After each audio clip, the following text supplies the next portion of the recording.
In 1995, many things came to light in our society. For us, 1995 meant The Lion King, Mighty Morphin Power Rangers, and the invention and use of the denim overall. For our sisters, and unfortunately sometimes mothers, 1995 meant the invention of the Wonder Bra and the wide-legged pant. However, according to the Global System for Mobile Communications, 1995 also began with the advent of the text message for personal use. Originally, nobody ever sent text messages, because like the stirrup pant, people felt that these pixelated telegrams would fade away over time. However, America is often wrong, and we kept the text message and lost the stirrup pant. Between 1995 and 2000, text messages went from 0.4 per person per month to 35, and as we all know, the number keeps creeping up. Text messaging affects each and every one of us today. All of us have sent and received text messages, and our phones have become extensions of ourselves. We buy cases and skins for them and alter them to suit our needs. Text messaging has come a long way since its invention, and has reached a point where we could not imagine ourselves without it. Today, I would like to talk to you about the history of text messaging, as well as some statistics, and how it has evolved. I would also like to discuss the effect of texting on people, both positive and negative, as well as what the future of texting is looking like. The very first text message was actually sent in 1992 from a 22-year-old engineer to his coworker, simply saying, "Merry Christmas." The initial resistance to the text message stemmed mostly from the fact that most service providers were reluctant to pick up SMS, or short message system, message capabilities for their phones. Most people can only handle one type of technology at a time, and at this time the compact disc was slowly making its way up in society, hindering a lot of people's willingness to embrace the new. If you don't remember this time in your life, you probably remember something belonging to either your parents or your friends, involving a large brick-shaped object with an antenna stuck to it, often cumbersomely embedded in the center console of your car. That, my friends, was the early cell phone. However, the lack of willingness to embrace technology has never stopped America, and it won't anytime soon. According to Into Mobile, which is a website dedicated to information technology regarding cell phones, in the year 2008, America sent over 1 trillion text messages. This works out to say that the average American sends 13 texts per day. I received 13 audience analysis messages back, and of the 13 of you, our class sends a grand total of 563 texts per day, most people adding that they sometimes send more. This averages out to each one of us sending approximately 43 texts each day.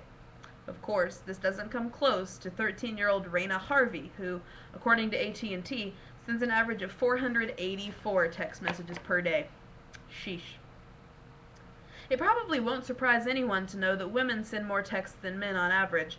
In our class alone, 340 of the 563 texts are sent by women. What a lot of people might not know, however, is that the quality of text messages between men and women varies a lot.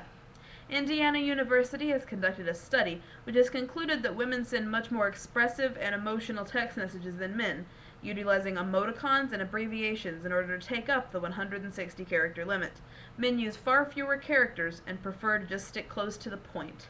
We've looked at texting as an evolutionary chain, moving from 0 to 60 in merely a couple of years, from something used only by a nerdy scientist to something used by everyone and their mother. But what does this mean for society?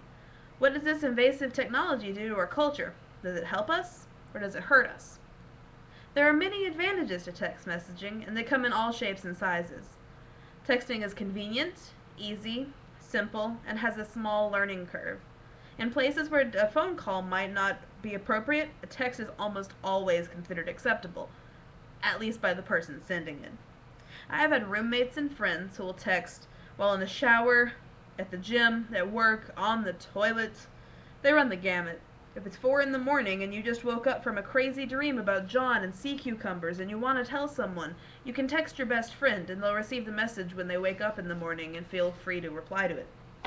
Of course, text messaging is also cheaper, so Cyberdy.com makes the case that a text message is 10 cents, while often a phone call can run up an entire month's bill in the span of 2 hours. Often unlimited texting becomes part of a person's phone plan, and then they don't have to worry about calling someone every 10 minutes, asking if they're going to be somewhere. We've all had a friend call us, Are you going to be at the party? Yeah, I'll be there. Okay. And 10 minutes pass. Am I supposed to pick you up? No, I think Rachel's going to be picking me up. Oh, okay. And 10 minutes pass. Are you wearing that green dress? Because I really like it, and I was going to wear it. No, I'm going to wear the blue one. Great, okay. 10 minutes later. So you're coming with Bob. At this point, you've wanted to throw your phone across the room a minimum of 6 times, which is exactly when text messaging would come in handy. If someone has a question to ask and then thinks of 5 more questions to ask in addition to that one, a queue of texts in your inbox is much easier to answer than 5 phone calls in the span of an hour. Text messaging, of course, also has many cons, namely the lack of face-to-face or vocal communication. Our generation is known as the cyber generation, the internet generation, the digital generation, the kids born with a baby bottle in one hand and a 5-button mouse in the other. It would stand to reason to a lot of people that people in our age bracket are losing interpersonal skills. This might not hold water for everyone, but it generally seems to be true that people who text message often forget how to call people. I've been in groups of friends talking about who to invite somewhere, and someone will say, "Can we invite Jessica?" And someone else will say, "Yeah, I'll text her." And the other person will say, "Oh, she doesn't text." There will be a pause, and then they'll say, "Oh, never mind, it's not that important." It's become a big sacrifice for us to take the time to actually pick up a phone and use it for its intended purpose. Text messaging also has a reputation for being too impersonal. When your communication with someone relies entirely on their ability to read a screen, things like sarcasm and vocal inflection aren't picked up by the other person, which can lead to extreme problems when you text someone, "I hate you," or "get out of town," when you definitely don't mean it. Along with that is the infamous text speak or chat speak language. Netlingo.com has a dictionary of over 400 text messaging terms and acronyms, most of which I have never heard of. Things like WMMOWS, wash my mouth out with soap, or NTTAWWT, not that there's anything wrong with that, or PCMCIA.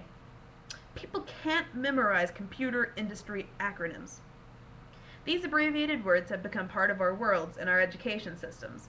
More and more teachers are dealing with students in their classrooms who write text speak on papers and don't understand why that's not allowed. Only a very small number of audience analysis questions that I received back said that they did not mind reading a text sent in chat speak, and that was definitely a minority number. The biggest problem with texting is texting while driving. Every single person who returned an analysis to me said that they text while driving. April 21st brought the advent of Michigan banning texting while driving. Many states have done it before them. According to EdgarSnyder.com, a law firm company, 48% of people have admitted to being in a car with a driver who was texting. And a 2005 survey by the National Highway Traffic Safety Administration found that 10% of all cars on the road at any given time have a driver sending a text message. A test done by Car and Driver magazine revealed that there is actually a greater risk of automobile accident if the driver is texting than driving drunk. The driver in the test in question was going 70 miles per hour, and while drunk had a stopping distance of an additional 4 feet. When texting, his stopping distance shot up to 70 feet. While text messaging can be very beneficial and an amazing communication tool, it's also a slight evil. Texting while driving is becoming a very prevalent killer in the United States, and texting at all is a killer of grammar and conventions.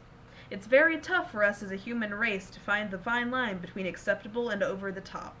And where does that leave us presently? If things are this bad now, where are they going to be 10 years from now? While most of us were in middle school, there was an invention called a Palm Pilot. It was the coolest thing most of us had ever seen or thought about. A device just like a calendar and a planner in your hand. Some kids in schools had them too, which a lot of us didn't understand because I don't think any of us had plans that were important enough to put in a Palm Pilot. Of course, now there's no need for a PDA or a pager or any sort of dinosaur technology because your phone can do it all. Companies like Apple have completely changed the face of what we thought it meant to have a cell phone, adding internet access, GPS, calendars, MP3 players, a camera, and an application created by a third party that can be downloaded to your iPhone. And now with apps like lightsaber battles, webcams, virtual instruments, and more games than you can contain, what's the point of even using a laptop anymore? I only have 3 seconds. I'm going to end this card early. Bye.